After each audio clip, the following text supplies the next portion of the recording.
Ah, ces mignonnes petites bêtes poilues. J'ai du nouveau à leur sujet. On a enfin quelques naissances à la maison. Vous saviez que j'avais du couvain, mais que c'était vraiment pas la joie. Elle a bien pondu depuis, et le couvain a vu le jour. D'ailleurs, pour information, chez cette espèce, ce sont des nymphes nues, et vous allez le voir par la suite. Ici, je leur ai proposé un peu de liquide sucré. Bon, un petit mélange classique que j'ai l'habitude de faire. On est sur du sirop d'agave, du sucre roux non raffiné, et ensuite de l'eau classique en bouteille, bien entendu. Pas du robinet, on sait jamais. Comme vous le voyez, elle se régale, mais on comprend pourquoi. Parce que la colonie commence à bien se développer. Alors, c'est censé être des colonies assez réduites, jusqu'à 500 individus maximum que l'on peut voir en nature. Mais bon, pour l'instant, je vous avoue que les informations au sujet de cette espèce sont assez faibles. On va pas se mentir, c'est pas très élaboré. Alors moi, je constate une chose. Je pense qu'en nature, on ne doit pas spécialement les voir fourrager très loin. C'est un peu... Elles me font penser un peu à nos Lasius, dites SP jaune, Amiops, Flavus, etc. Alors, certains vont se dire, mais qu'est-ce qu'il raconte, il est complètement dingue. Mais en fait, je remarque qu'elles adorent l'humidité déjà. Pour se développer, elles ont besoin d'une belle petite humidité. Ici, j'ai profité de ne plus avoir de condensation pour vous les filmer. Mais je vous avoue que quand elles ont un peu de condensation, elles adorent ça au final. Et donc, je vais forcément leur en remettre par la suite. Il se passe ici que vous voyez, tout le monde se porte bien, hein. J'ai une très jolie colonie, ça évolue très bien et on a de magnifiques petites naissances. Alors actuellement, pas de cocon, pas de couvain de sexué. D'ailleurs, vous pouvez remarquer que chez Meranoplis bicolore, ça évolue en nymphe nue. La progression se fait donc en nymphe nue, il n'y a pas de cocon, et ça c'est plutôt intéressant. Je ne le savais pas personnellement, je me suis pas renseigné plus que ça pour garder cette surprise, et là vous le voyez, hein, c'est bien des nymphes. Ce qu'on peut remarquer également, c'est qu'on a des ouvrières de tailles différentes. Ça, c'est très intéressant. On remarque facilement des ouvrières plus développées et plus grandes comparées à d'autres. On remarque également, il y a à l'image à l'instant une nymphe qui est en train de se colorer. Ça, c'est vraiment génial. Bon, une chose est sûre, c'est qu'elles ont une pilosité incroyable. Ça, tout le monde le sait. J'en ai déjà parlé et franchement, ça fait leur charme également. Parce que je vous avoue que quand on regarde de plus près, leurs têtes sont pas si mignonnes que ça. Sincèrement, c'est loin d'être super beau. Par contre, la forme du gastre,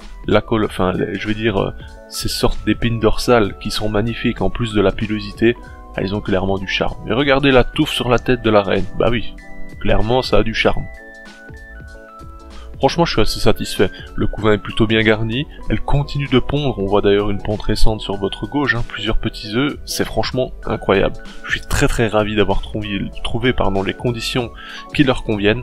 Je vous en ferai peut-être une fiche par la suite, hein, une fiche spéciale comme je fais moi, une fiche qui n'est pas une fiche, vous connaissez maintenant. Et franchement, je suis ravi tout simplement. D'ailleurs, vous le voyez, hein, plusieurs petites naissances ces derniers temps, hein, vous voyez des ouvrières très peu colorées ou légèrement jaunâtres. C'est tout simplement qu'elles viennent de venir au monde et donc se promènent en découvrant un peu leur domaine, si je puis dire. Ici dans l'ADC, on remarque que ça fourrage pas mal. Alors qu'est-ce qui se trame? Elles recherchent de la nourriture et vous le savez, actuellement elles ont donc un mélange de sucre. Ça leur convient bien entendu, mais pour faire développer le couvain, qu'est-ce qu'elles recherchent réellement? Franchement, je pense que vous l'avez tous compris, c'est bien sûr un apport de protéines. Ces petites ouvrières qui sont si mignonnes, je vous assure qu'elles sont très féroces quand elles découvrent justement de la protéine. Et au lieu d'en parler, on va regarder tout simplement, c'est parti. À peine le temps de déposer la blatte dans l'aire de chasse, elle est trouvée. Ça a été très rapide, mais vous allez me dire, elles sont en train de fourrager, donc forcément, elles s'attendent à ce que de la nourriture arrive, surtout qu'elles sont habituées. Lorsque j'ouvre le couvercle, il y a toujours des ouvrières qui viennent observer, voir ce qui s'y passe. Observer est un grand mot, vous l'avez compris. Mais c'est souvent signe de nourriture, ou de nettoyage, ou encore de ravitaillement pour l'eau. Ici vous allez voir, c'est une espèce qui procède à un recrutement également lorsqu'elle découvre de grandes ressources de nourriture, de la protéine, ou des ennemis, tout simplement. Et vous allez voir qu'un recrutement va se faire, et c'est plutôt impressionnant. Regardez bien l'image sur le bambou, l'ouvrière qui est en train de remonter plutôt. Là vous le voyez, elles sont plus que deux, on se dit elles sont pas spécialement intéressées, il se passe quelque chose, mais non en fait, vous allez voir. L'info va être remontée justement dans leur nid, et à ce moment-là, la réaction va seulement arriver. Ça c'est une ouvrière qui fourrageait également. Et là vous voyez, ça commence à s'exciter un minimum, on voit quelques ouvrières débarquer, mais c'est pas encore conséquent.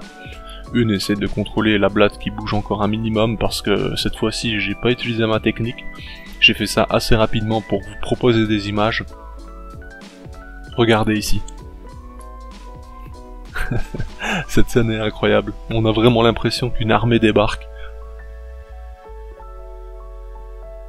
Elles sont géniales quand même. Franchement, elles sont toutes petites, toutes mignonnes, mais quand il s'agit vraiment d'éléments qu'elles adorent et qu'elles ont besoin, surtout en vue du couvain, hein, pour l'évolution, la protéine est très importante pour elles. Ben là, tout de suite, elles y mettent les moyens. On voit, hein, ça sort et c'est franchement très bien. D'ailleurs, je suis vraiment ravi d'avoir de nouvelles ouvrières parce que c'est quand même un sacré réconfort, enfin comment exprimer ça? Le fait tout simplement de voir la colonie se développer alors que c'est une colonie déjà plus ou moins importante, on va dire, c'est très simple d'obtenir cela. En fait, tout le monde pourrait avoir, je veux dire, une petite colonie de Meranopus avec 80-100 ouvrières, il n'y a pas vraiment de gloire à avoir ça. Mais par contre, lorsque les naissances arrivent chez vous, que vous avez mené à bien du couvain du début à la fin, là c'est déjà bien plus gratifiant. Vous avez donc trouvé les conditions qui leur plaisent, qui leur permettent d'évoluer, et à ce moment-là, franchement, je trouve que c'est vraiment bien plus intéressant. Vous le voyez, hein, elles sont puissantes malgré qu'elles sont petites, la blatte se déplace et ce n'est pas une illusion, elles sont réellement en train de l'attirer vers leur nid. Alors, c'est dans le but de sécuriser celle-ci et de tout être autre que elles, tout simplement en extérieur, qui pourraient leur voler leur protéines. Bien entendu, elles ne sauront pas la rentrer dans le tube, c'est beaucoup trop petit, et de plus, faut quand même la tirer sur un bambou, c'est assez compliqué, bien que certaines espèces sont surprenantes.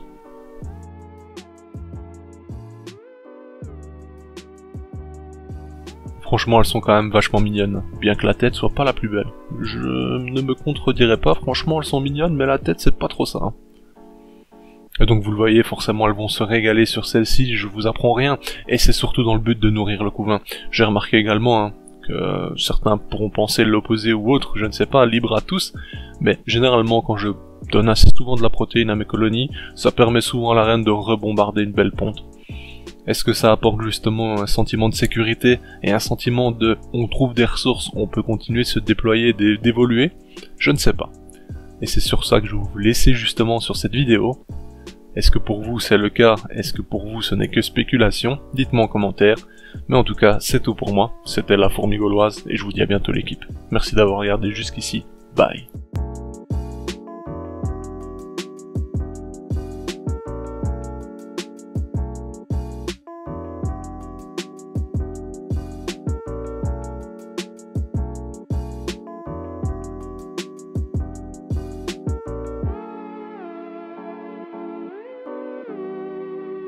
Hey, si toi aussi tu as apprécié la vidéo, n'oublie pas de t'abonner, de laisser un like, voire un commentaire, ou même de nous suivre sur les réseaux. Merci et à bientôt l'équipe!